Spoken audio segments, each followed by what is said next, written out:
Atos capítulo número 9, é o texto que eu quero meditar junto com os irmãos hoje. Batizei esse meu sermão como uma história, 3 pontos, ou reticências, né? Por uma razão muito simples, por entender que a história continua, por entender que a história ainda não acabou. Deus continua a fazer a sua obra, Deus continua a trabalhar e também nos usar.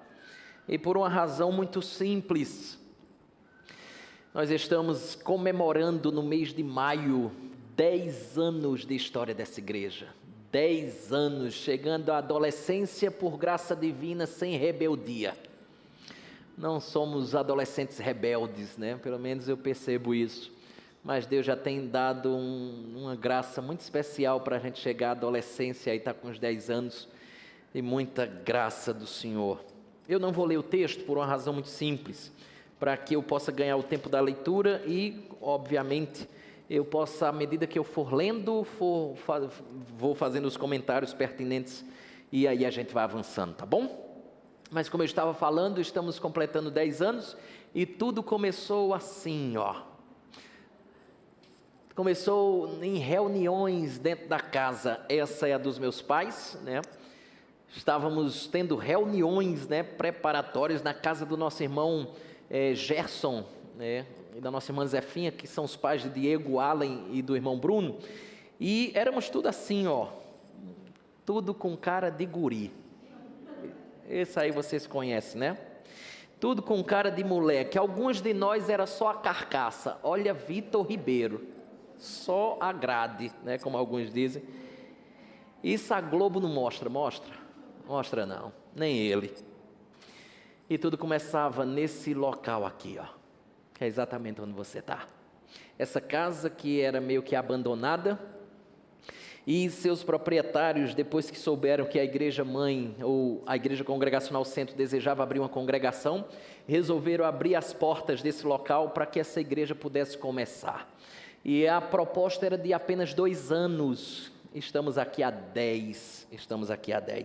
E ela começou a tomar forma, né? Porque se você perceber daí, o muro, o paredão vai subindo, aqui já vai sendo fechado. O terreno era cheio de mato, com entulho, a gente foi ajeitando uma coisa ou outra. Se você perceber, isso aqui onde você está, era 2 salas, aqui era uma porta que dava acesso para outra sala lá atrás, aqui eram as portas onde você está ali vendo a nossa mesa de som, e a coisa foi se encaminhando, e a gente sempre gostou muito de ousar. Acabou que para fazer algumas coisas a gente teve que trazer guindaste, não para a alegria do diácono, que ficou muito feliz, né, de ter que arrumar um guindaste para poder botar um elemento aí na frente.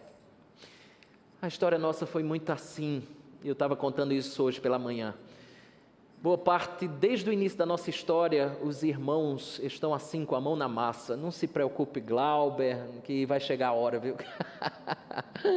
Davidson vai chegar. Ninguém entra nessa igreja sem trabalhar, né? Então, olha só, aqui é Diego e aqui é Samuel, obviamente sem os corpos que hoje tem, né? Mas estão aí pintando o muro da igreja. Exatos 7/5 de 2011, esse trabalho todo era para que deixasse essa igreja caminhando assim, ó. Ela já estava tomando boa forma.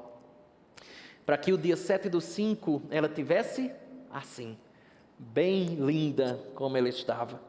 7/5 de 2011 foi o dia da nossa inauguração. Pastor Jorge Noda pregava, o primeiro pregador dessa igreja, pastor Jorge Noda, e ele pregava baseado num texto de Atos, capítulo 20 e 24. Não sei se você percebeu, mas a logomarca da nossa igreja é um bonequinho com a faixa preta no meio.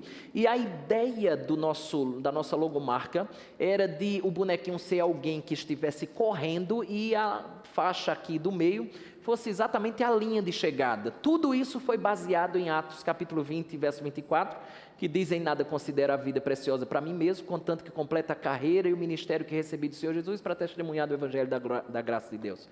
E, pasmem, né, como diria um bom pentecostal, foi revelação do céu. Que o pastor Jorge Noda pregou, sabem que texto?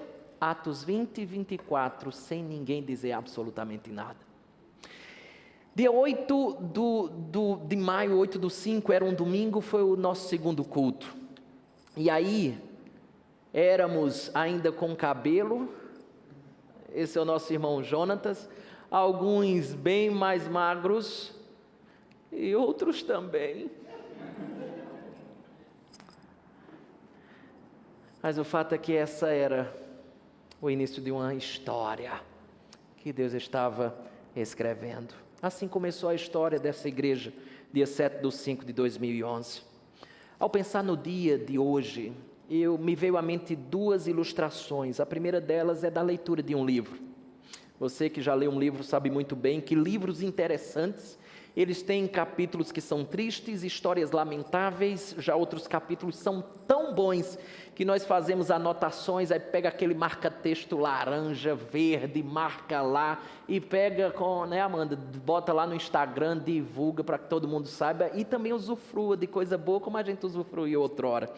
E aí a gente guarda na memória certas coisas, porque como foi bom para a gente, pode servir para alguém, e depois quem sabe numa conversa ali, um com o outro, alguém que está passando alguma coisa, a gente compartilha um pouco do que a gente aprendeu. A outra ilustração que me veio à cabeça foi de filmes. Você sabe que acontece a mesma coisa que eu falei. Certos filmes têm cenas e trechos que são infelizes, que são lamentáveis. Contudo, um bom filme, ele sempre tem cenas marcantes que nós guardamos até o dia de hoje. Eu não tenho um filme que eu não tem um filme que eu não esqueço. Eu acho que é talvez da sua infância. Esqueceram de Mim. Ah, não esqueça, aqueles trapalhões lá fazendo bobagem para cima e para baixo, aquele galeguinho correndo para um lado e para o outro e aprontando. É exatamente o que acontece muitas vezes na história, mas tem a hora que você achava que o galeguinho ia se dar mal, aí ele se dava bem. E por aí vai. Temos momentos difíceis, ruins, mas outros momentos são maravilhosos. Na história bíblica acontece a mesma coisa. Temos momentos ruins no sentido de serem difíceis, momentos de crises, onde o povo não obedecia a Deus e daí eles passavam por situações delicadas. A passagem que veremos hoje é um dos momentos gloriosos, é um dos momentos marcantes e cruciais na história da igreja. Há quem diga que essa é a conversão, Glauber, mais importante da história, seria essa daqui.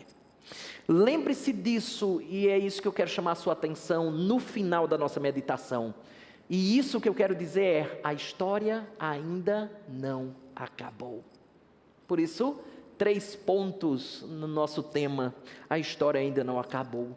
Embora já escrita pelo autor divino, ela está acontecendo agora, no tempo e no espaço, onde você está inserido e onde você é personagem desse enredo, dessa história. E aí eu quero convidar você, antes de chegar no capítulo 9, verso de número 10 em diante, eu quero começar com 10 e fazer retroceder um pouquinho para você sentar na história, conhecer um pouco e depois a gente mergulha de uma vez por todas, porque aí a gente já está a par de todo o contexto do que estava acontecendo. A primeira coisa, chama a sua atenção para o verso 10, por favor. Observe sua Bíblia, está lá no verso 10, que diz assim, Atos 9, 10. Em Damasco havia um discípulo chamado Ananias, o Senhor o chamou numa visão. Ananias, eis-me aqui, Senhor, respondeu ele. Ananias surge em virtude de algo que acontece no versículo 1 a 9. Porém, antes de a gente chegar no versículo 1 a 9, eu quero que você veja o que ocorreu um pouco antes ainda de chegarmos lá. Por isso eu quero convidar você a vir para o capítulo 6. Atos capítulo 6, versículo de número 7. Algo estava acontecendo aqui. Presta atenção, Atos 6, 7. Crescia a palavra de Deus e em Jerusalém se multiplicava o número dos discípulos. Também muitíssimos sacerdotes obedeciam à fé. Deus começa a usar poderosamente algumas destas pessoas que eram seus discípulos, seus seguidores. Então, salte para o verso número 8. Estevão, cheio de graça e poder, fazia prodígios e grandes sinais entre o povo. Você lê isso e diz assim, maravilha, bênção demais está acontecendo naquele tempo, né, Samuel? Contudo, veja que algo ocorre, esse algo está lá no verso número 9 e 10. Levantaram-se, porém, alguns dos que eram da sinagoga chamada dos libertos, dos sirineus, dos alexandrinos e dos da Cilícia e Ásia, e discutiam com Estevão e não podiam resistir à sabedoria, ao espírito pelo qual ele falava. O que foi que esse povo fez? Continua no texto, estou no verso número 11, olha lá.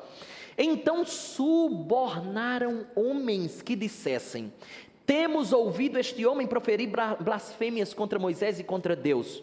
Sublevaram, isto é, incitando o povo, os anciãos e os escribas, e investindo, o arrebataram, levando-o ao sinédrio. Verso 13, apresentaram testemunhas falsas, que depuseram: este homem não cessa de falar contra o lugar santo e contra a lei. Veja que Estevão foi levado a julgamento com base em acusações forjadas. Isto apenas mostrou a grandeza desse homem de Deus chamado Estevão, pois ele continuou sendo grandemente utilizado por Deus aqui. Quando você pega o capítulo 7, verso 1 a 53, você tem toda a defesa de Estevão aqui. Por que que ele faz o que faz, por que que ele fala o que fala. Então você tem toda a defesa de Estevão, verso número 1 a verso número 53. É toda a defesa que ele faz contra as falsas acusações que foram levantadas contra ele. Quando você chega no capítulo 7, verso 57, por isso que eu quero que você venha comigo para cá. Capítulo 7, verso 57 a 60, observe o que acontece. Olha lá, capítulo 7, verso 57. Eles, porém, clamando em alta voz, taparam os ouvidos e unânimes arremeteram contra ele. Quem é esse ele aqui? Estevão. Verso 58, e lançando-o fora da cidade, o apedrejaram. As testemunhas deixaram suas vestes aos pés de um jovem chamado Saulo. Isso é importantíssimo para nós lá na frente. Verso 59, apedrejaram Estevão, que invocava e dizia: Senhor Jesus, recebe o meu espírito. Então, ajoelhando-se, clamou em alta voz: Senhor, não lhes imputes este pecado. Com estas palavras, adormeceu, isso é, morreu. Agora observe algo, salte por capítulo 8, verso número 1, capítulo 8, verso 1. E Saulo consentia, a palavra consentia significa aprovou, ele concordou. Saulo concordou, aprovou na sua morte. Paulo estava concordando com a sua morte, a morte de Estevão. E aí depois, veja o que aconteceu, continuando no versículo número 1.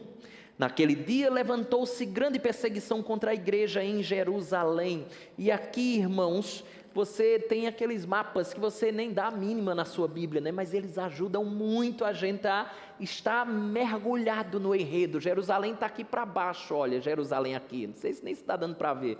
Mas Jerusalém e Judeia, houve uma perseguição aqui, esse povo vai se espalhando.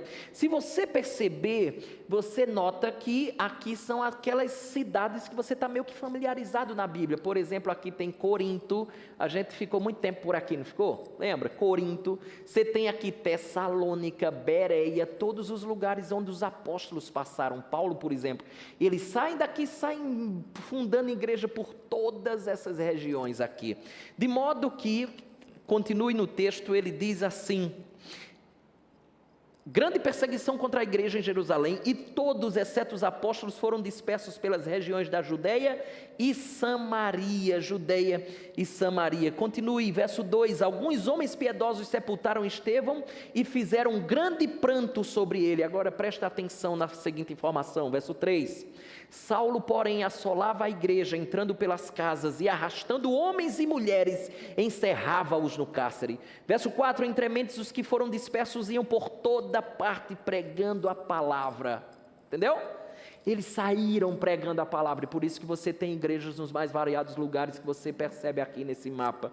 Aqui você tem um certo intervalo do que Saulo fazia, e em seguida o autor continua, e ele continua exatamente a partir do capítulo número 9. Salta para lá que a gente já está chegando no nosso texto base. Capítulo 9, verso 1 diz: Saulo, respirando ainda. Então esse ainda aqui é exatamente a continuação do que ele fazia no capítulo 8, verso 3. Então eles estão dizendo, olha, não acabou não, tá? Lucas está aqui o autor. Ainda, aquilo que eu falei para vocês, ainda continua a acontecer, ainda há ameaças e morte contra os discípulos do Senhor. Ou seja, ele continuava assolando a igreja, ele continuava entrando nas casas, ele continuava aprisionando os cristãos, ainda continua da mesma forma. Continue no verso de número 1. Dirigiu-se ao sumo sacerdote e lhe pediu cartas para as sinagogas de Damasco, a fim de que, caso achasse alguns que eram do caminho aqui era um outro nome que era dado aos cristãos daquela época, então era um sinônimo aqui para cristãos. Aí ele diz, assim homens como mulheres os levasse presos para Jerusalém. Escute, essa questão de cartas que ele tinha aqui, digamos que era o mandado de busca e apreensão, era o mandado de prisão daquela época. Então ele tinha autoridade para prender essas pessoas, porque ele estava com mandado de prisão aqui para com os cristãos. Salte para o verso número 3, estou no capítulo 9 ainda. Ele diz assim, seguindo ele estrada fora, ao aproximar-se de Damasco, subitamente uma luz do céu brilhou ao seu redor, e caindo por terra ouviu uma voz que lhe dizia, Saulo, Saulo, por que me persegues? Isso aqui é fantástico. Por quê? Porque Jesus já está no céu, já ascendeu os céus, ele já morreu, já ressuscitou, já ascendeu os céus. Jesus não está aqui, mas por que ele está dizendo que porque me persegues? Porque perseguir o povo de Deus é perseguir o próprio Deus. É por isso que as autoridades deveriam ter muito cuidado quando estivesse mexendo com a igreja do Senhor. Fecha, abre, fecha. Você não tem ideia com quem você está mexendo. Cuidado, é com o povo do Senhor, é com o próprio Senhor. Mas continue, veja, verso 5. Ele perguntou, quem és tu, Senhor? E a resposta foi, eu sou Jesus a quem tu persegues. Mas levanta-te e entra na cidade onde te dirão o que te convém fazer. Os seus companheiros de viagem pararam emudecidos ouvindo a voz, não vendo contudo ninguém. Isso é uma das coisas chocantes dessa passagem, você percebe? Porque é isso que muitas vezes acontece conosco também, com pessoas próximas a nós. A luz brilhou, só Saulo conseguiu enxergar, e ninguém mais. É o que o texto está dizendo. Os amigos estavam lá, pararam, emudecidos, ouvindo a voz, mas não via ninguém, mas Saulo viu. O grande desejo da nossa vida é que as pessoas que estão ao nosso redor ouvissem o que nós ouvimos. É que se dobrasse ao que nós nos dobramos. É que ele se entregasse àquele que outrora nós nos entregamos. Mas nem sempre acontece assim. Saulo ouve, os demais não. Deus aprove ao Senhor chamar a Saulo. E era Saulo que Deus queria. Era ele. Continue no texto, ele diz, então, verso 8. Se levantou Saulo da terra, e abrindo os olhos nada podia ver, e guiando-o pela mão, levaram-no para Damasco. Esteve 3 dias sem ver, durante os quais nada comeu e nem bebeu. Daí o que acontece? Entra em cena um rapazinho chamado Ananias. Se o nosso tema é uma história, eu quero dizer para você que eu quero usar essa história para refletir um pouco da nossa história e perceber que o que Deus faz lá, Ele também continua a fazer hoje, na história que Ele tem construído na vida de determinados lugares, igrejas e pessoas. E é por essa razão que meu primeiro ponto é dizer assim, ó, que uma história construída ou é construída por verdadeiros discípulos. Por isso eu chamo a sua atenção para o verso número 10, e aí a gente já embala no texto que é o nosso texto base para a meditação. Diz assim, em Damasco havia um discípulo chamado Ananias, o Senhor o chamou numa visão, Ananias, eis-me aqui, Senhor, respondeu ele. Verso número 10, vai mais uma vez lá. Em Damasco havia um discípulo chamado Ananias, presta atenção nisso aqui. A primeira característica que o nosso autor aqui, Lucas, destaca no verso número 10, é que Ananias é um discípulo de Jesus. Tem coisa mais bela do que essa daqui? O que nós temos aqui, irmãos, é uma constatação do céu, que verdadeiramente esse homem chamado Ananias, ele era um seguidor real, um seguidor verdadeiro e um seguidor fiel de Jesus Cristo, isto é, ele era um cristão genuíno. Eu quero dizer uma coisa para você, é que o céu reconhece um verdadeiro discípulo pelo nome. Isso é fantástico, não é não? Deus não confunde as bolas lá de cima. Ele sabe quem é Rebeca, ele sabe quem é Natália, ele sabe quem é David, ele sabe quem é Camila. E é porque tem muita gente parecida com vocês. Mas ele não confunde as bolas lá de cima. Olha que texto impressionante esse de Isaías. Isaías 43:1 diz assim: mas agora assim diz o Senhor que te criou, ó Jacó, e que te formou, ó Israel. Não temas, porque eu te remi, chamei-te pelo teu nome, tu és meu. Escute isso.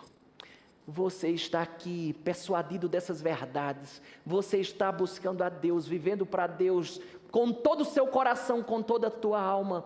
Pare de bobagem achando que isso foi coisa sua, da sua cabeça ou da sua habilidade intelectual. Não, foi porque um dia o Senhor Deus chamou você pelo nome. E é por isso que você se encontra aqui persuadido dessas verdades. Foi Ele que nos chamou. E aí presta atenção na expressão discípulo, irmãos.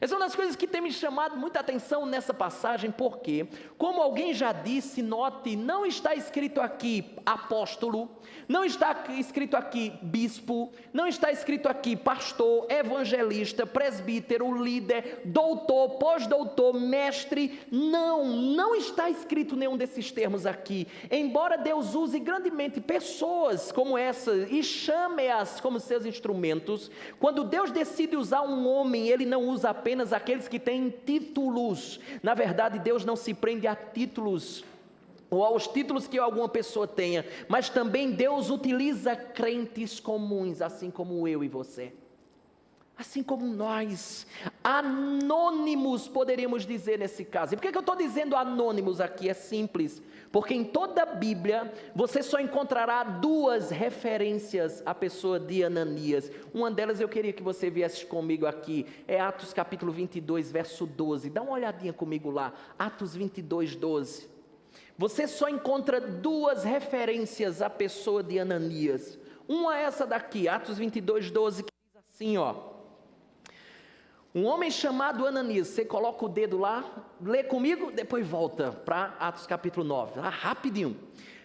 Verso número 12, Atos 22. Um homem chamado Ananias, piedoso conforme a lei, tendo bom testemunho de todos os judeus que ali moravam. Depois desta e da outra que eu falei, não sabemos mais nada sobre Ananias. E por que isso é digno de nota aqui para nós? Simples, porque a história é escrita com anônimos também, ou em sua maioria é escrita por anônimos, pessoas que nem saberemos ao certo quem são, apenas que elas foram discípulas de Jesus, elas foram escolhidas para serem instrumentos de Deus em suas mãos. William Barclay foi um teólogo escocês do século passado, e ele disse uma coisa muito interessante. Ele disse assim: Ananias é um dos heróis esquecidos da igreja cristã. Por quê? Porque se não fosse a conversão de Saulo, muito provavelmente nós nunca teríamos ouvido falar de Ananias. No entanto, esse homem tem um papel importante na história da igreja, e eu penso que essa daqui é uma das grandes lições que a gente pode aprender, é que por trás de muitos servos de Deus de renome, bastante conhecido, que as pessoas conhecem aí, que é famoso, há cristãos menos conhecidos que os influenciaram. Talvez foi aquela professora do departamento infantil. Talvez foi aquele avô que ensinou as primeiras palavras da santa lei do Senhor. Enfim, diante dessa verdade, sempre tem pessoas anônimas que talvez você nunca conhecerá, mas que foram grandes instrumentos de Deus para pessoas que você conheceu. Repare uma coisa que eu queria que você prestasse muita atenção, e eu espero que essa seja a sua resposta. Repare o que verdadeiros discípulos respondem. Veja a parte B do verso 10. Eu voltei para o capítulo 9. Capítulo 9, verso 10, na parte B, diz o texto: o Senhor chamou numa visão Ananias. Eis-me aqui, Senhor, respondeu ele. Eu não sei se isso aqui foi sonho, eu não sei se foi visão, eu não sei se foi revelação, se foi uma transe que ele estava, enfim, eu não sei. Mas pouco importa isso aqui para a nossa discussão. O fato é que nessa situação, o Senhor chamou Ananias, e a resposta de Ananias foi qual? eis-me aqui, Senhor. Essa frase sempre soou na Bíblia como mais ou menos o seguinte: Senhor, eu estou à tua disposição para fazer o que desejas, para o Senhor me enviar onde o Senhor desejar, eu estou à tua disposição. E aí eu queria que você pudesse entender uma coisa muito preciosa aqui, é que eis-me aqui é você abrir mão da sua agenda pessoal de vida, para viver uma vida às ordens e à disposição daquele que na verdade detém a nossa agenda. É por isso que muitas vezes trabalhos de igreja, e aqui eu quero abrir um parênteses, você não só serve a Deus na igreja, não é muito comum pensar assim? Você diz assim, nossa, olha para o pastor e diz assim, nossa, o pastor, né? Como ele serve de forma bonita a Deus. Imagina eu, médico, imagina eu, arquiteto, imagina eu, vendedor, servindo a Deus. Não combina, combina. Porque toda vocação, ela deve ser utilizada para servir antes de mais nada ao nosso Deus. Ser o que você é não te faz menor do que o pastor da igreja. Se você cumpre o teu papel de maneira justa, verdadeira, correta, onde Deus te plantou, esse é o lugar para que você também possa servir a Deus, e servir de maneira muito especial a Deus, porque a gente não só serve a Deus no âmbito eclesiástico, mas deixa eu dar um passinho e ir para o campo eclesiástico. Um dos grandes problemas e dificuldades que nós temos, como por exemplo, com os trabalhos de igreja ou com a obra missionária, é porque a agenda de Deus parece que não está batendo com a nossa agenda. Imagine, irmãos, se Ananias desse talvez a resposta que você já deu algumas vezes, para dedicar-se a serviços eclesiásticos, a serviços da igreja. Se Ananias dissesse assim, Senhor, me dê só um tempinho para eu pensar, ou me dê só um tempo para eu organizar algumas coisas, que o senhor sabe, né, a vida é corrida, eu estou com um TCC para terminar, você sabe, é muito complicado fazer esse tipo de coisa, então, por favor, me dê só um tempo, 6 meses para frente, dá para o senhor contar comigo então? Imagina se Ananias fizesse isso. Deus usaria outro, não tenha dúvida, mas Ananias perdia o grande privilégio de ter sido o instrumento de Deus. Deixa eu dizer uma coisa para você, essa é a nossa primeira lição da noite. Deus pode contar com você. Eu não estou falando de você responder da boca para fora. Aí a gente faz isso facilmente. Claro, pastor, claro que pode. Não. Eu não quero que você seja célere em me dar resposta verbais. Eu não quero que você simplesmente use da sua boca para dizer sim.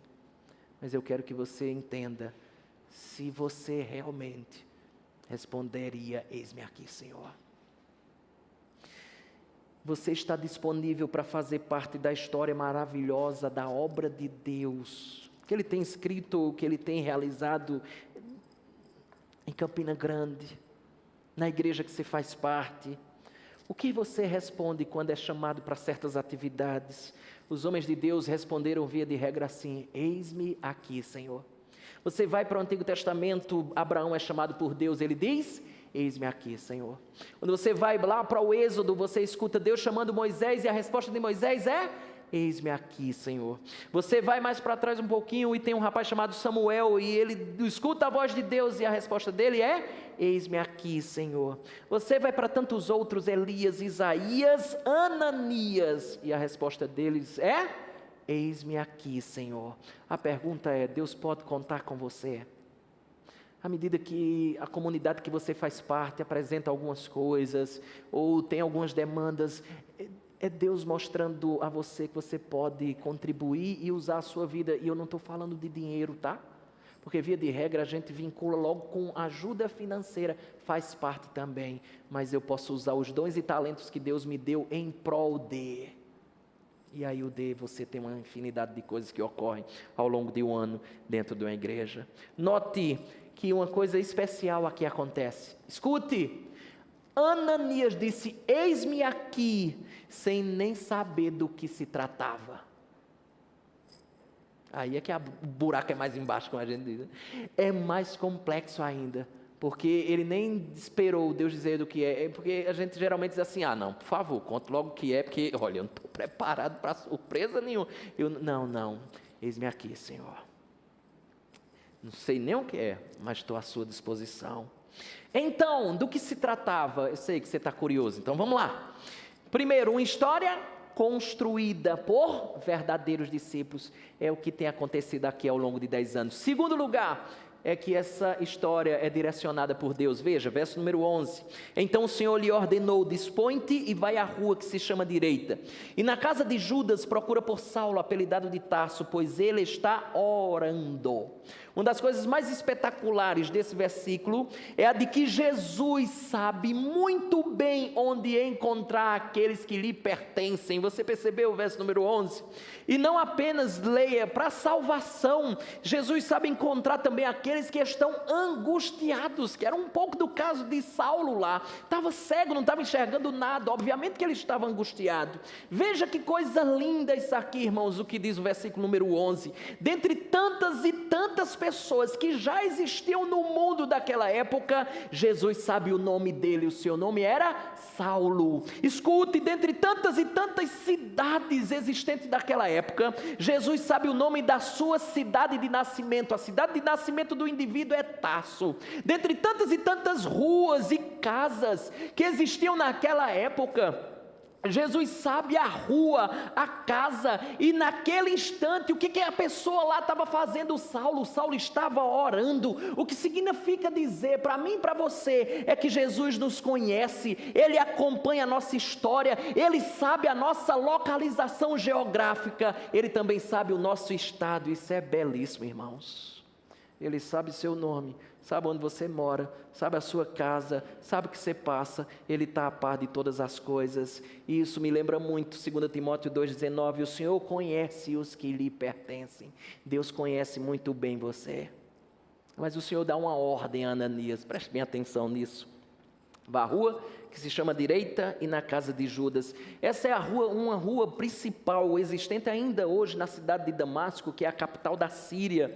Até aqui tudo bem, mas eu imagino que o resto da frase do verso número 11, que é o finalzinho do verso número 11, é como, não tem quando a gente recebe uma notícia assim forte, que é uma notícia surpreendente, a gente está escutando tudo direitinho, e quando fala você fala assim, não é mais ou menos assim que a gente reage? Surpreso a gente fica, arregala os olhos. Eu penso que essa é a cena aqui, quando Jesus começou a dizer o restante da informação a Ananias. Eu imagino que Ananias fez assim, vê se não é, diz o texto, procura por Saulo, apelidado de Tarso, pois ele está orando. Imagina Ananias dizendo assim, hã? Como é que é? Eu acho que eu não escutei bem, a rádio celestial deu interferência aqui, eu acho que confundiu a frequência das rádios aqui. Veja, os comentários de Ananias eu vou fazer adiante, mas presta atenção, Tarso era a cidade de nascimento de Saulo. Essa era a cidade mais importante da região, com um movimentado centro comercial e educacional. Para você ter ideia, sua universidade ela se equiparava às cidades de Atenas e Alexandria, como as melhores do mundo romano. O que você tem aqui é um homem instruído, um intelectual. Tem um homem capacitado. E o Senhor, na visão, traz uma informação importantíssima. O texto nos disse, verso 11, que Saulo estava orando. O fato de Saulo estar orando e não caçando crentes, já deveria servir de estímulo aqui para Ananias. É como diz John Stott, famoso pregador do século passado, ele disse uma coisa muito interessante. Ele disse assim, a mesma boca que havia respirado ameaças e morte contra os discípulos do Senhor, agora respirava louvores e orações a Deus. O rugido do leão foi transformado no berro de um cordeiro. Foi assim que talvez aconteceu com a sua vida também. Você era um bicho, né, selvagem. Hoje você só faz bé. Está bem mansinho. E se isso não aconteceu, tem alguma coisa errada aí. Que é assim que Deus faz. A gente escuta muito isso, né? Teve pessoas que chegaram para mim já assim, e disse assim, pastor, olha, sinceramente eu não... Lembra de fulano de tal? Sem vergonha, safado, fez isso, fez aquilo, agora quer tirar onda de santo. Já escutou esse tipo de coisa? É Deus que transforma. É Deus que muda. É Deus que restaura. É o leão sendo transformado em cordeiro. Transformar em leão, leão em cordeiro, assassino em servo de Deus, é uma especialidade dos céus. É por isso que a gente pode ter esperança naquelas pessoas que talvez aos seus olhos já perdemos a esperança. Mas escute, duas coisas maravilhosas eu quero destacar. É a segunda lição, e a lição é: Deus escuta e atende às nossas orações. Às vezes nós pensamos que as nossas orações são inúteis. Muitas vezes você vem para a reunião de oração, coloca seu pedido na reunião de oração, ora, já passou um ano com o mesmo pedido e nada. Aí você pensa que é totalmente inútil, sem sentido algum. Mas escute a beleza disso aqui. É que a ida de Ananias a Saulo é uma resposta de oração de Saulo. O que isso quer dizer é que Deus responde às nossas orações. Deus sempre levanta pessoas em resposta às nossas orações. Eles são enviados para suprir necessidades físicas e espirituais, mas Deus responde às nossas orações. Não talvez como você desejaria, no seu tempo, a seu modo, mas Deus responde às nossas orações sim. A segunda lição, ou melhor, terceira lição que eu queria compartilhar com você, é que as belas histórias de Deus são precedidas por orações. Irmão, se você está orando muito por alguém, continue a orar, mesmo se você não enxergar mudança alguma.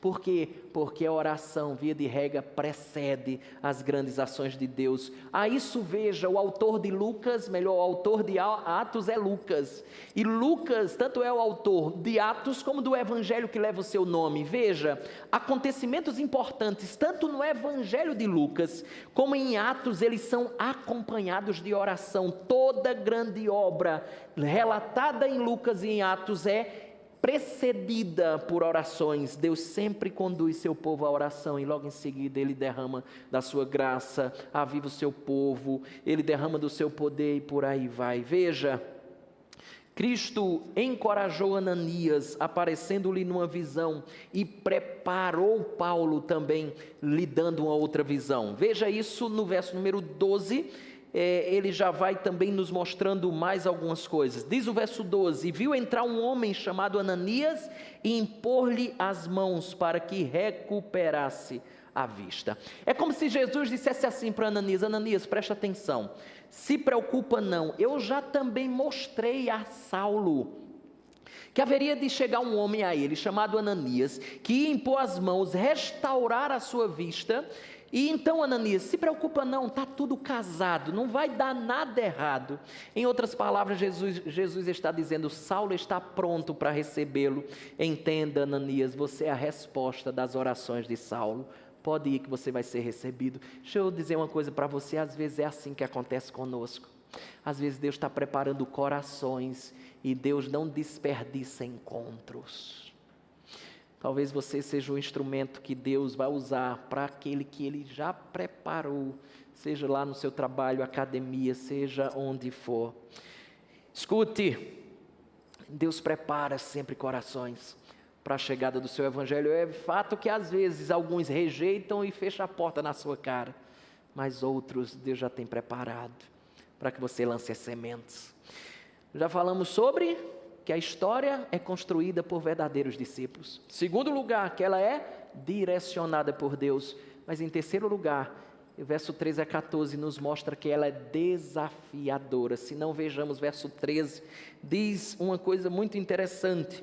Porque quando eu chego no verso 13 e 14, eu penso que é mais ou menos Ananias dizendo o seguinte ao Senhor. É como se Ananias fizesse mais ou menos assim: espera, Senhor, eu sinceramente, eu quero ver se eu entendi a mensagem que o Senhor me comunicou, porque eu acho que eu não entendi, sinceramente, com todo respeito, talvez o Senhor confundiu as bolas aí por cima, eu não sei o que está acontecendo, mas não está nada batendo com nada aqui. E você vai entender, veja verso 13, olha o que Ananias está dizendo. Ananias, porém, respondeu: Senhor, de muitos tenho ouvido a respeito desse homem, quantos males tem feito aos teus santos em Jerusalém. O tom aqui é meu, tá? Eu não sei se é ele falando mesmo assim, mas eu acho que é mais ou menos assim que ele está falando. É como se Ananias dissesse o seguinte: Senhor, nós sabemos das atrocidades que Saulo vinha cometendo, nós sabemos muito bem, porque é igual a cidade pequena, as notícias estavam circulando, e todo mundo sabia a respeito de Saulo. Todos os cristãos conhecem muito bem, Senhor, esse nome Saulo. Ele é inimigo da igreja, ele deseja destruir a igreja. Muitos, Senhor, tiveram as casas invadidas, foram arrastados para a prisão. O Senhor já leu Atos capítulo 8, verso 3, está lá registrado. Muitas pessoas foram arrastadas para a prisão por esse rapaz chamado Saulo. Teve gente que morreu, como Estevão. Estevão morreu apedrejado. O Senhor não está sabendo dessa história não, Senhor. Muitos já fugiram, deixaram para trás casa, deixaram para trás bens, deixaram para trás a cidade, para não sofrer nas mãos desse rapaz chamado Saulo. Tem mais, Senhor, escute, eu ainda não terminei, verso número 14, vai lá. E para aqui trouxe a autorização dos principais sacerdotes, para prender a todos os que invocam o teu nome, Senhor. Ele veio para Damasco com mandado de prisão, exatamente para prender aqueles que te invocam. Nós estamos aqui, Senhor, escondidos para que eles não nos peguem, e o Senhor manda eu falar com ele. Senhor, o Senhor só pode estar de brincadeira, o Senhor quer me entregar de bandeja para ele? O que está acontecendo? O Senhor está querendo me trair? Ananias não parece muito animado com a ideia, bem como ele não compreende a missão. Deixa eu dizer uma coisa, nem sempre entenderemos os planos de Deus, e por isso que muitas vezes eu e você temos medo. Nem sempre a gente entende os planos de Deus, porque o mais óbvio seria esconder-se. Não era se encontrar com Saulo, era o oposto. E essa é a minha quarta lição. Discípulos também têm medo, Max. Discípulos também têm medo. Não é pecado ter medo, especialmente quando nós não entendemos a situação que estamos passando. Temer não é pecado.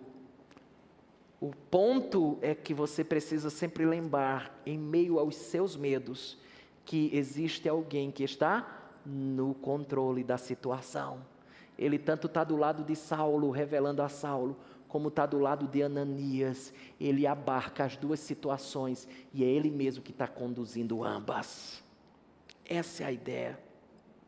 Você lembra muito bem que Moisés também temeu, lembra? Deus chamou Moisés e ele disse assim: Senhor, eu não sei falar direito, eu não passo de uma criança, Senhor, eu não... Aí Deus diz assim: calma, eu vou colocar na sua boca as palavras que você deve dizer. Grandes homens de Deus temeram, mas grandes homens de Deus também souberam que o seu Deus continuava guiando a história de suas vidas. Primeiro, uma história construída por verdadeiros discípulos, verso 10. Verso número 11 foi direcionada por Deus. Verso número 13 e 14 é desafiadora, porque às vezes nos impõe medos. E em quarto lugar, uma história onde Deus escolhe seus instrumentos. E aí eu queria que você pudesse vislumbrar isso com muita alegria e com muito prazer. Se você de fato compreende que é aqui que você deve estar, ou no lugar onde você faz parte, eu queria dizer a você que é Deus que tem escolhido você para servi-lo como grande instrumento. Você não cai à toa, você não cai de paraquedas. Veja, verso número 15, ele diz: mas o Senhor lhe disse: vai, porque este é para mim um instrumento escolhido, para levar o meu nome perante os gentios e reis, bem como perante os filhos de Israel. É como se Deus respondesse mais ou menos assim: Ananias, deixa eu dizer uma coisa para você, eu sei de tudo que você falou. Deixa eu dizer uma coisa, eu conheço Saulo muito melhor do que você. Que às vezes é quase que assim, não sei se você já teve essa impressão, é meio que a gente dando um toque a Deus. É meio que a gente dando umas dicas de como Ele deveria agir na nossa vida, porque parece que a gente sabe, manja mais das coisas do que Ele. Senhor, está tudo errado o que o Senhor está fazendo. O certo não é se encontrar com Saulo, é fugir dele. Deus disse: é o contrário, meu filho. E aqui Deus está dizendo: eu sei e eu conheço Ele muito mais do que você. Tem uma expressão que Ele usa aqui que é muito bacana, é a palavra instrumento. No meio pentecostal isso é muito comum, você escutar as pessoas dizendo mais ou menos assim: lá vai o vaso, ou o vaso cheio. Não é assim? Você já escutou esse tipo de coisa? Ó, o vaso está transbordando hoje. Mas é interessante porque essa é exatamente a ideia da palavra aqui. Instrumento é um vaso. E aqui é engraçado, porque aqui é só um adendo histórico, porque no suposto túmulo do apóstolo Paulo tem uma inscrição exatamente que é a seguinte: vas electionis, que significa vaso escolhido, está lá no suposto túmulo do apóstolo Paulo. Eu entendo que, sem importar a localidade ou se de fato é o verdadeiro túmulo, essa inscrição é a mais pura verdade. É que nós fomos escolhidos para sermos vasos, instrumentos dele aqui nessa terra. E foi exatamente o que aconteceu com o apóstolo Paulo. Verso número 15 é um resumo da vida do apóstolo Paulo. Ele era um exterminador da igreja, agora passou a ser um grande instrutor. Ele era devastador, agora foi plantador. E essa é a quinta lição que eu queria que você aprendesse junto comigo. A lição é: nunca despreze ninguém, seja criança, seja adolescente, seja jovem, seja adulto, seja idoso. Nunca despreze ninguém, mas também nunca despreze o local, ou seja, a ocasião, quando você pregar o evangelho. Eu vou te dizer por que eu estou falando sobre isso. Dentro de uma casa que talvez ninguém dava nada por ela, estava Saulo, um dos maiores, se não o maior, pregador, teólogo, evangelista do cristianismo, numa casa simples que talvez ninguém dava nada. Conta a história que em 21 de abril de 1855, Edward Kimball levou um dos seus alunos de escola bíblica dominical a Cristo. Naquele momento, ele não fazia ideia de que Dwight Lyman Moody seria exatamente um dos maiores evangelistas que esse mundo já viu. Conta a história, não sei se você já viu, mas o grande missionário Robert Calley, um escocês, conta a história que esse homem se formou em medicina. E conta, ele nasce em berço cristão, família crente, e educa ele no caminho do Senhor. Só que ao entrar na academia ele perde meio que a fé, porque ele é bombardeado pelo materialismo dentro do campo acadêmico. Ele abandona a fé com uma das frases que ficou muito conhecida na sua boca. Ele disse que ele não continuaria a acreditar na porção de mentiras que os seus pais e os seus avós lhe ensinou, que era exatamente a Escritura Sagrada. Certa vez ele entrou no hospital, foi atender uma senhorinha, uma velhinha já, com uma situação bem precária de saúde. E ao entrar naquele quarto de hospital, conta que ele se deparou com essa senhorinha em cima da cama, que depois dele fazer todo o procedimento que ele tinha que fazer lá, aquela senhorinha disse assim: doutor, o senhor pode me fazer um favor? E ele disse assim: claro que posso, senhora, o que a senhora deseja? E ela disse assim: eu queria que o senhor pegasse o meu alimento, está ali no armário. Conta que ele vai e pega aquele alimento e retorna e entrega para ela. Ela pega um pão, que era um pão já um pouquinho velho, duro, ela coloca assim nas mãos, fecha os olhos e agradece a Deus pelo pão que estava recebendo. Aquilo ali fez isso na cabeça dele. Ele não conseguia entender como alguém em um estado tão precário de saúde, porque ele sabia muito bem o estado dela como médico, podia agradecer a Deus pelo um pão tão escasso e precário como aquele, um alimento tão precário. Ele sai daquele quarto perturbadíssimo, passa a madrugada pensando nessa realidade. E a grande questão dele é como alguém pode ser agradecido a Deus em um estado tão precário. No outro dia ele volta para aquele quarto de hospital.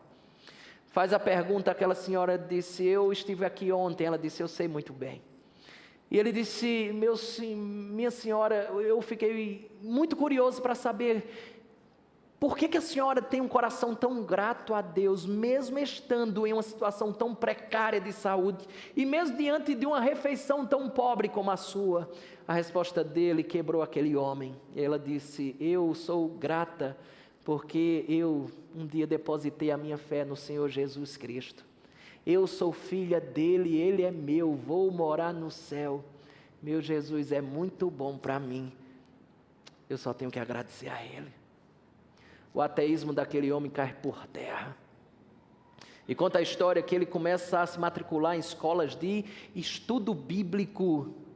Encurtando a história, se torna um dos maiores missionários que essa terra já conheceu. Sai da Escócia, vem parar no Brasil, 1855.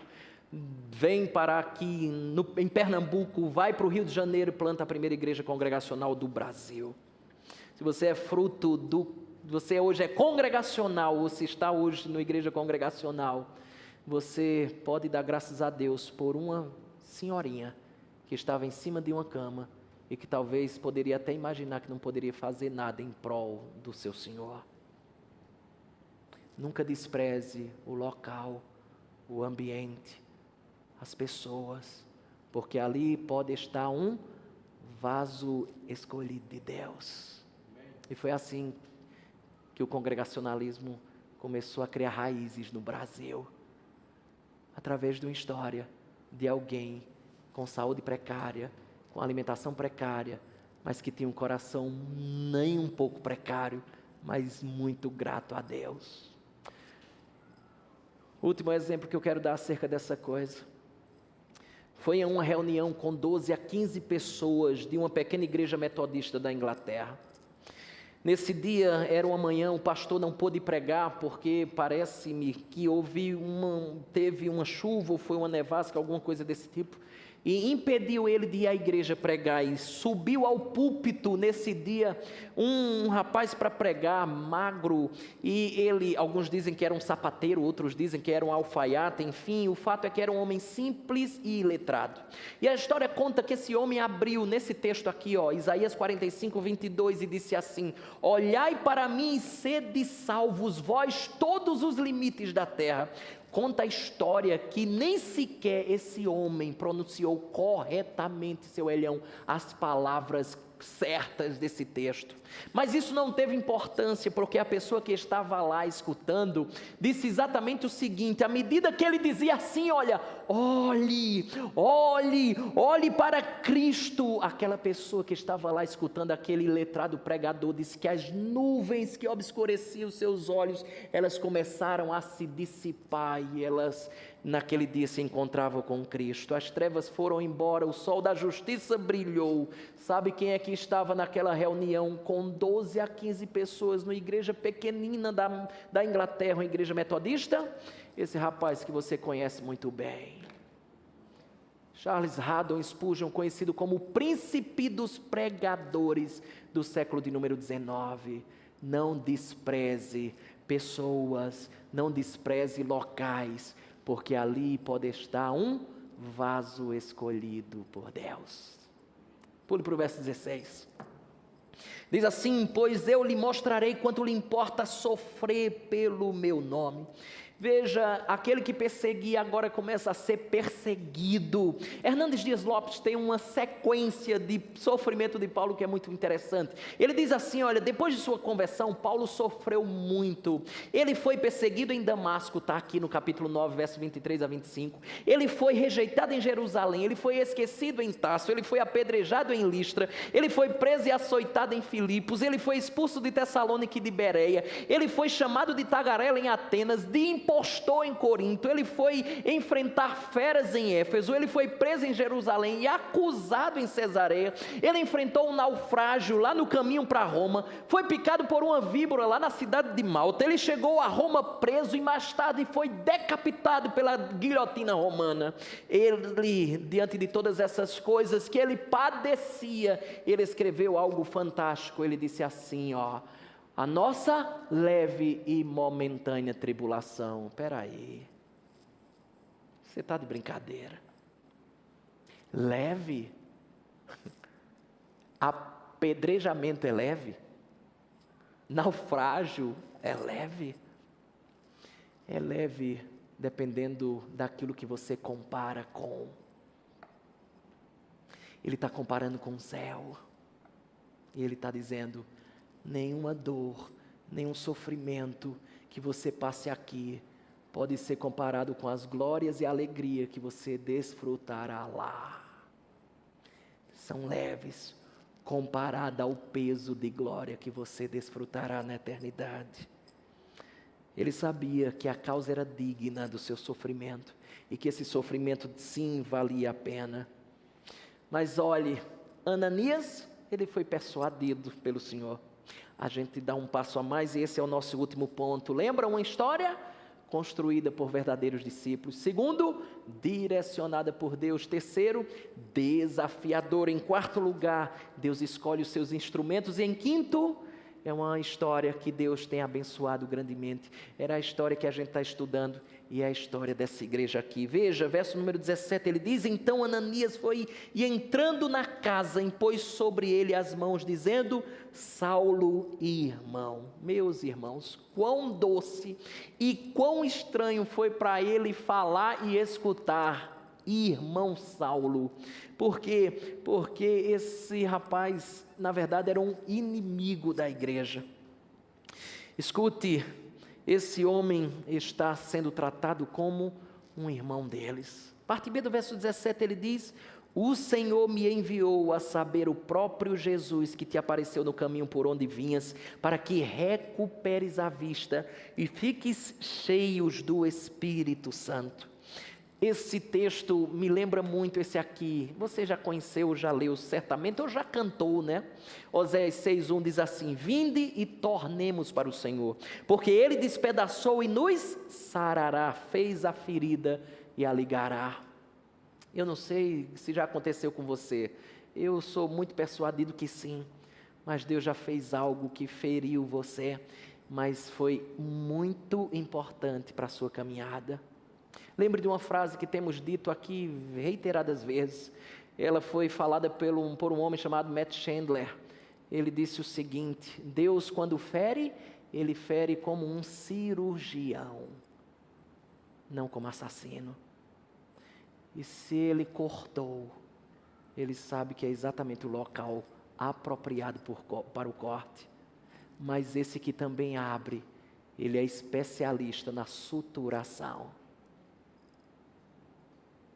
Ele não nos fere por nada.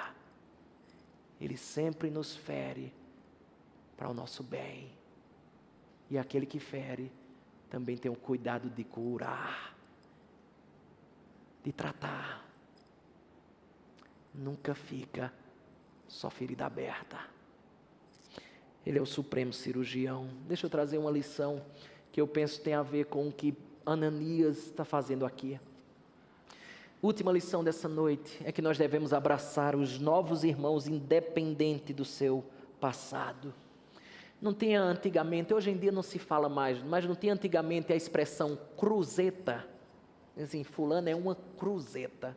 É do seu tempo? Não. Aqui está todo mundo muito novo, né? A gente, quando se referia a alguém ruim, que não valia nada, que era bronca, só fazia dar problema, o que a gente dizia? Fulano é uma cruzeta. Independente da cruzeta que fulano seja, receba-o, independente do seu passado. Foi assim que Ananias agiu com Saulo, e é assim que nós devemos agir com as cruzetas que porventura Deus está transformando. Vamos findar, caminhando, verso número 18, ele diz: imediatamente lhe caíram dos olhos como que umas escamas e tornou a ver. A seguir levantou-se e foi batizado. O cego voltou a enxergar. Ele foi liberto da cegueira física e espiritual, e as duas foram milagrosas. Veja que coisa interessante, depois da visão que ele teve, alguém vai lá, fala do evangelho, que foi Ananias, e o que é que acontece? As escamas dos olhos caem. Porque é sempre assim que Deus faz. Deus sempre realiza a sua obra em um irmão através de outro irmão. É através da sua vida que tantas pessoas podem ter as escamas dos olhos sendo tiradas pelo próprio Deus. E o que acontece em seguida? Olha que coisa interessante. Ele levanta-se e vai ser batizado. Essa é a evidência externa daquilo que aconteceu internamente. Você foi transformado por Cristo. Então, a conduta ou a evidência externa é exatamente o chamado batismo. Por quê? Porque no batismo, eu me batizo em nome de quem agora eu sou possessão. Eu sou posse do meu Senhor. Por isso que a gente batiza em nome do Pai, do Filho e do Espírito Santo. E nós estamos dizendo assim que eu sou dele e que ele é meu. Sou tua posse. Eu sou teu. E é isso que está acontecendo aqui com Paulo. Por isso que uma pessoa que crê em Jesus como seu Salvador, ela deve ser batizada. É isso que a Escritura está mostrando aqui. Finalizando o verso 19, ele diz: e depois de ter se alimentado, sentiu-se fortalecido, então permaneceu em Damasco alguns dias com os discípulos. Percebeu algo aqui? Paulo estava 3 dias em jejum. Lembra do verso 9? O que é que diz lá o verso 9 de Atos 9? Olha lá. Esteve 3 dias sem ver, durante os quais nada o quê? Comeu nem bebeu.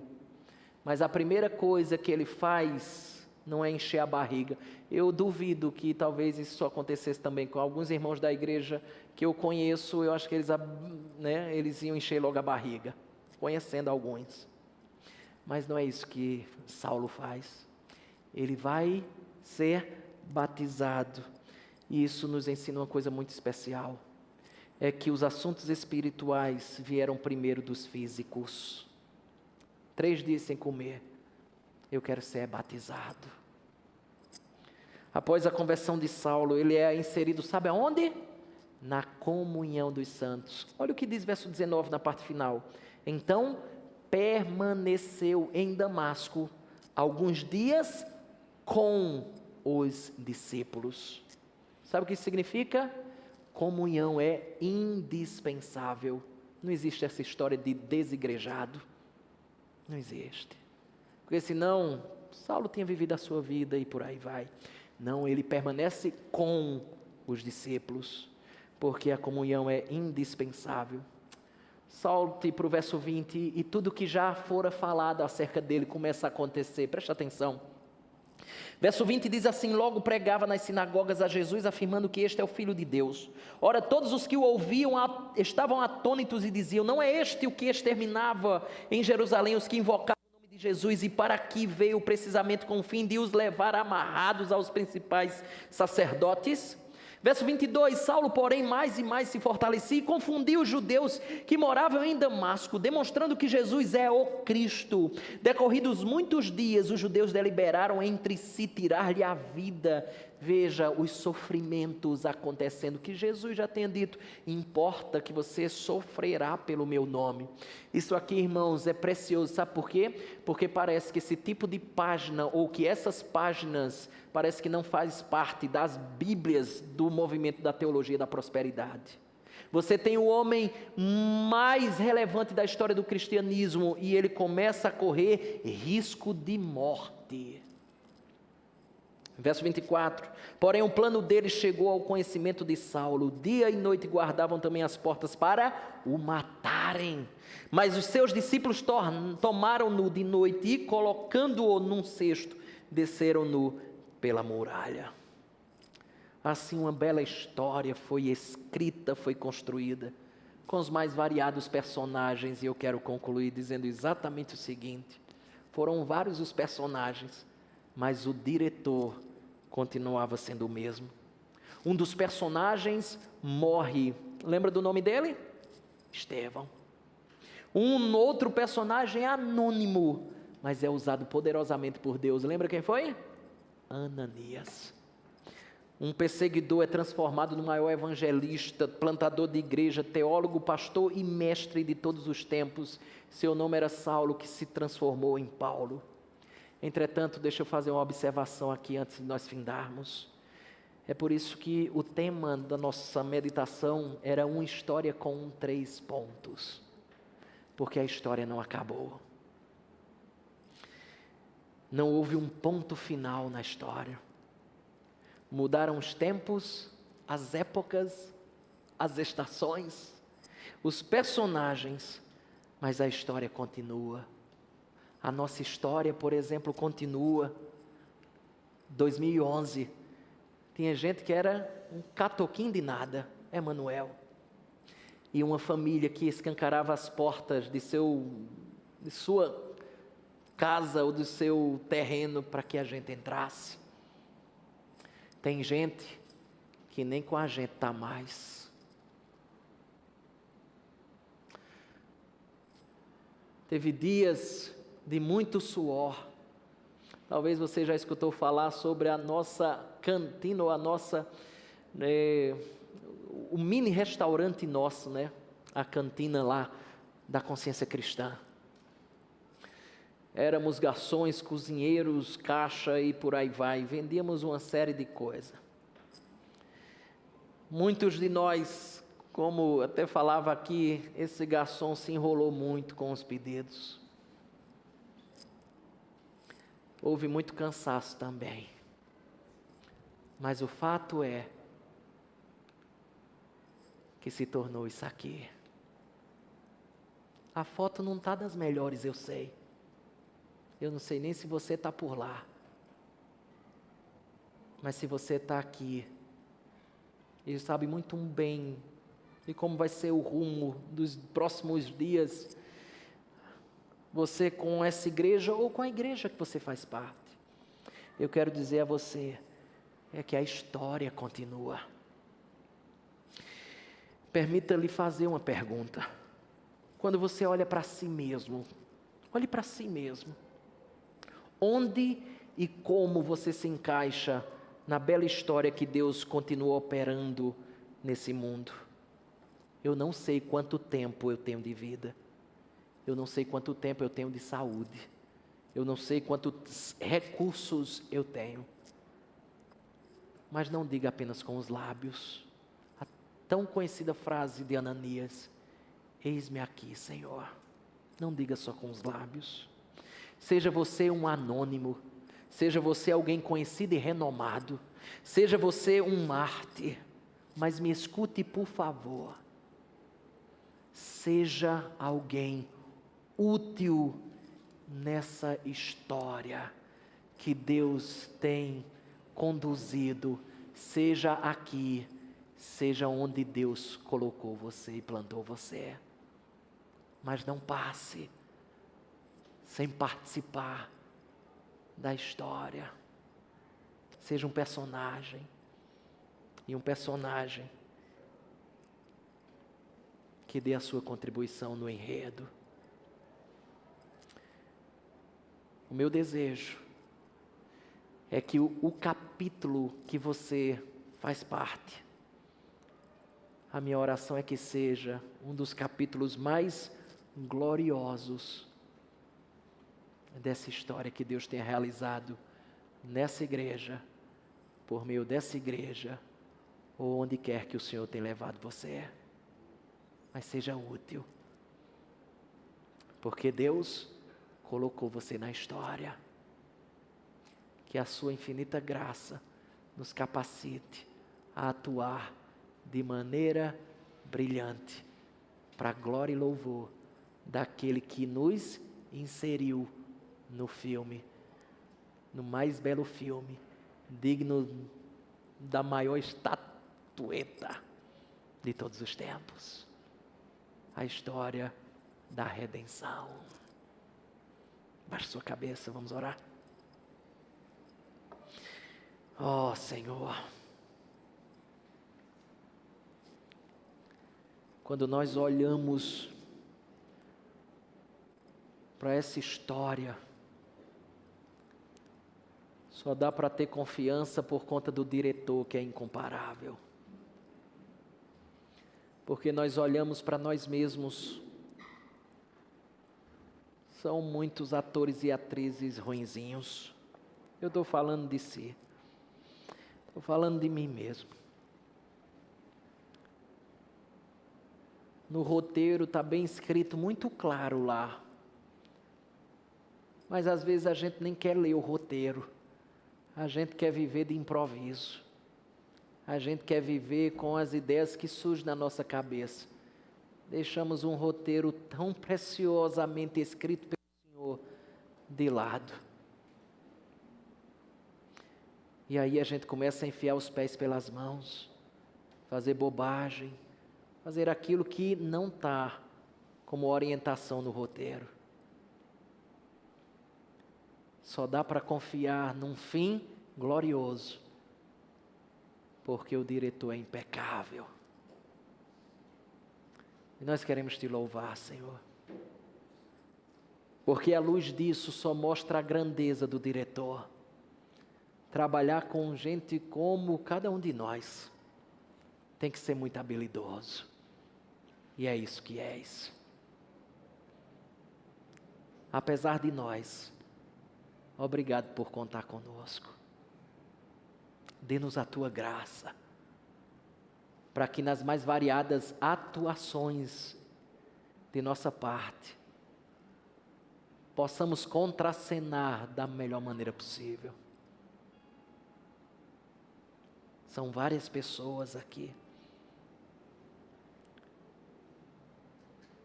E nós queremos te rogar, Senhor. Não caímos de paraquedas nesse enredo. O Senhor deu-nos nome, chamou-nos pelo nome e nos colocou nessa história. Dê-nos a graça de atuar condignamente ao diretor dessa mesma história. Abençoa-nos, abençoa a nossa igreja, abençoa cada igreja aqui representada, aos membros dessa igreja, que eles possam atuar de maneira comprometida, aos membros das outras igrejas, que eles também façam isso nas comunidades que fazem parte. O Senhor nos plantou para que fôssemos úteis para a glória e louvor do Teu nome. Sejamos famosos, renomados como Saulo, anônimos como Ananias, mas que sejamos algo na história da redenção. Assim nós te oramos, agradecidos no nome de Jesus. Amém.